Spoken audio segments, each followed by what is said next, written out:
Olá, bom dia, seja bem-vindo ao programa Opinião, aqui pela sua TV Cultura, pela sua TV Nova.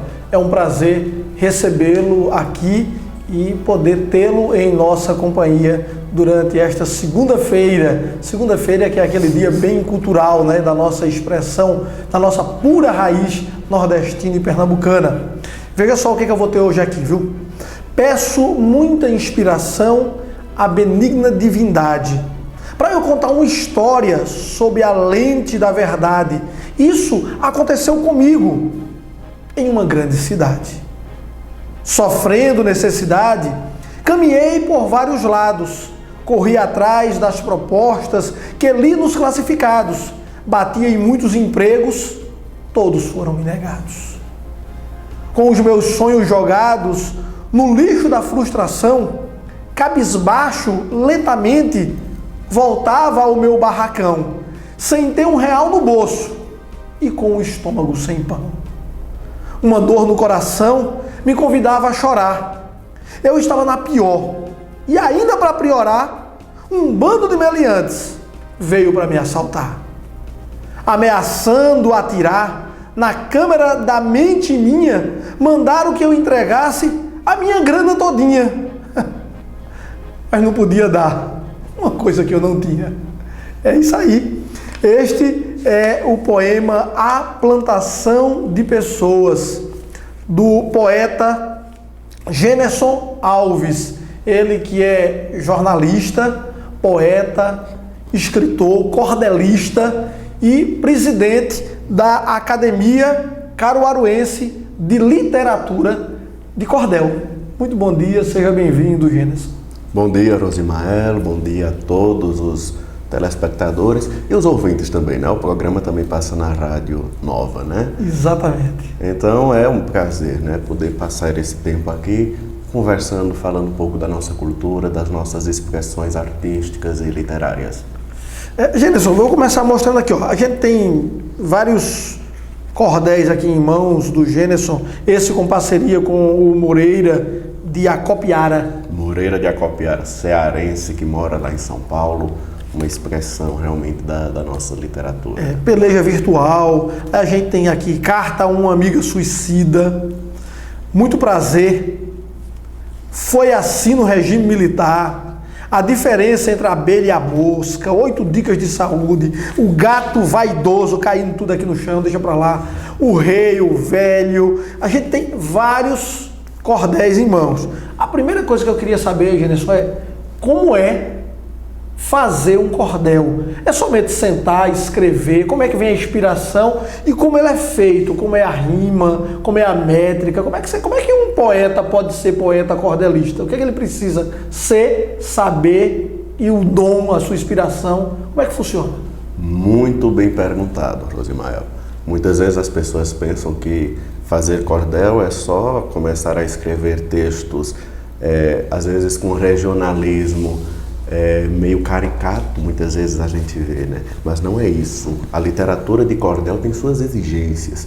Tem a exigência da métrica, né? A quantidade de sílabas poéticas, que é diferente das sílabas gramaticais, não é? Tem a exigência da rima, que é a rima consoante, não é uma rima sonante somente, né? Por exemplo, Ceará não rima com cantar na literatura de cordel, não é? Um termina com AR, outro termina com acento.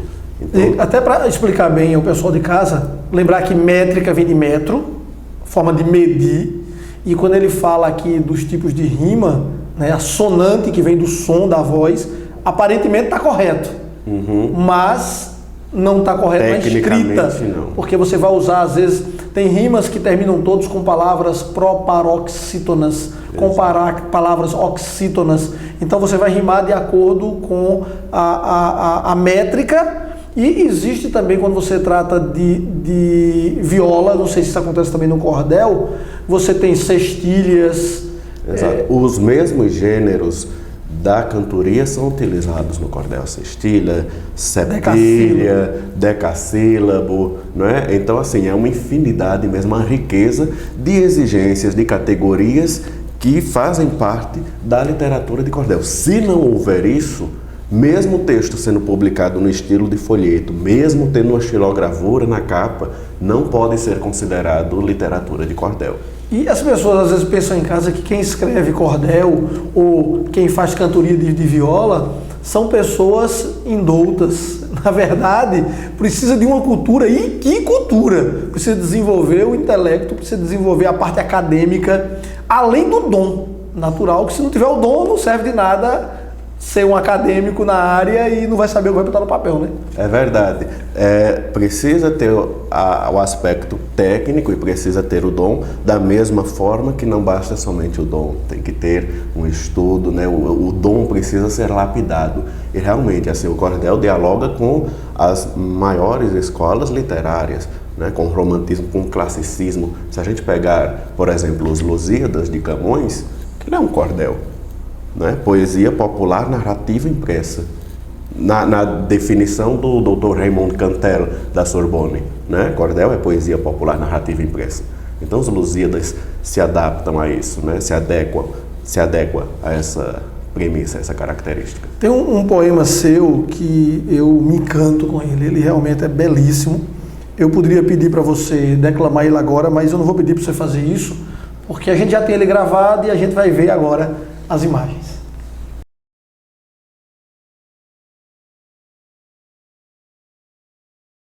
Tire as pedras que tem em sua mão, que eu não quero morrer apedrejado. Eu não posso viver subjugado pela sua perversa opinião. Tire o ódio que pesa o coração, pois eu quero levar meu leve amor. Faça isso e perceba que a flor vai brotar no local onde era espinho. Tire o seu preconceito do caminho, que eu quero passar com minha cor. Eu sou fruto, oriundo da raiz semeada nos solos africanos, que em tumbeiros, navios desumanos, aportou pelos chãos deste país. Um estado servil, com ações vis, maltratou meu povo sofredor. Mas meu povo sem ódio e sem rancor vai tratar o maltrato com carinho. Tire o seu preconceito do caminho, que eu quero passar com minha cor. Todos os seres humanos são iguais. Tem moléculas, tem células, cromossomos. No princípio de tudo, todos somos substâncias sem forma e nada mais. Ao crescer, as camadas sociais, distinções entre nós buscam impor. Vem a morte, causando seu pavor, e nós voltamos ao nada, rapidinho. Tire o seu preconceito do caminho, pois eu quero passar com minha cor. Quebre toda barreira do humano, queime as ramas do mal e plante a calma. Só cultive o que é bom em sua alma, que o bem é verdade e não engano. Na parábola do bom samaritano ensinada por Cristo Salvador, aprendi que meu próximo tem valor e ninguém é feliz sendo sozinho. Tire o seu preconceito do caminho, pois eu quero passar com minha cor. E aí, eu falei certo ou não? Que poema e muito bem declamado, Gênesis, parabéns por ele. Sempre que eu escuto, eu fico bobo, porque realmente ele é muito bonito. E o tema também é um tema que é difícil ser negro no Brasil, um país que tem uma miscigenação incrível, mas o Brasil ainda é um país muito preconceituoso. E eu estava, essa semana que passou, no Recife, e um colega da imprensa me procurou e disse: Osmael, eu vejo o seu programa todo dia e nós precisamos ter um programa falando sobre o preconceito racial. E eu disse: então, você vai para lá para o programa? Ele fez: eu já marquei aqui com outro amigo para a gente ir. Eu disse: mas eu não tinha nem convidado ainda. Ele disse: eu sabia que você não ia se negar a fazer esse programa. Marconi, vou mesmo não. Venha, estamos aqui lhe esperando para a gente gravar um programa, porque a gente sabe como é difícil ser negro nos meios de comunicação, no meio artístico. É complicado. É verdade, né? E realmente essa é uma temática que é preciso ser colocada em pauta mesmo. O programa Opinião tem se destacado exatamente por trazer temas relevantes, temas importantes e com o cuidado, com o equilíbrio que precisa, né, ser trazida, as questões precisam ser trazidas. E quanto a essa questão do preconceito, né, e eu acredito que a arte faz isso, né, porque toca na condição humana, e aí quando toca na condição humana, não é mais ser negro, nem ser branco, nem isso, nem aquilo, né, é o ser humano. Eu acho que está faltando muito ainda, infelizmente, na sociedade essa compreensão do humano, né, daquilo que nos toca em nossa profundidade. É por isso que temas assim precisam ser trazidos à tona. Até porque a gente costuma dizer quem presta, presta, quem não presta, não presta, não importa a cor. É verdade. A gente faz um ciclo de amizade, a gente vai conhecendo o caráter, a personalidade de cada um, e essa personalidade, esse caráter que vai se formando ao longo da vida das pessoas, vai determinar o que você é, independente da cor que você tem, você irá expressar isso automaticamente. Eu queria que você dissesse mais uma poesia pra gente, algum que você tenha, um cordel, que você tenha aí já de mente, que, assim, de surpresa, supetão. Pronto, tem um soneto aqui, né, rapidinho para fechar o bloco, né, que diz: quem sou eu?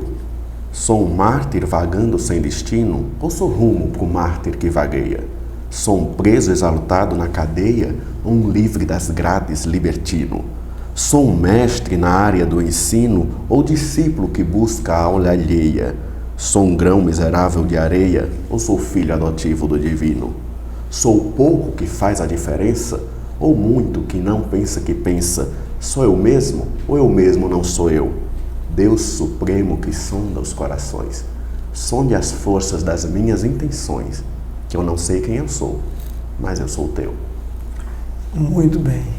A gente, quando vê se expressar através de poesia, através de rima, a gente percebe quando você vai dizer algo que tem conteúdo e quando não tem. A gente às vezes vê uma poesia que está lá toda certinha, sua métrica, sua rima, mas às vezes não tem o conteúdo necessário. E eu quero de antemão parabenizar, porque geralmente o que eu vejo seu, o que eu leio seu, tem também conteúdo, e isso é muito importante. Muito obrigado, porque são esses três elementos, né, da poesia popular: a rima, a métrica e a oração. A oração é a mensagem, né? Então, assim, não é só a preocupação em como escrever, mas o que escrever, o que dizer, né? Ter uma mensagem mesmo, ter algo, um conteúdo, um espírito a transmitir. Eu vou tentar recitar também uma poesia que é de Mário Barreto França, que eu aprendi quando eu tinha apenas 9 anos de idade. Ela diz o seguinte: agora não. Depois do intervalo, a gente volta com essa poesia para você.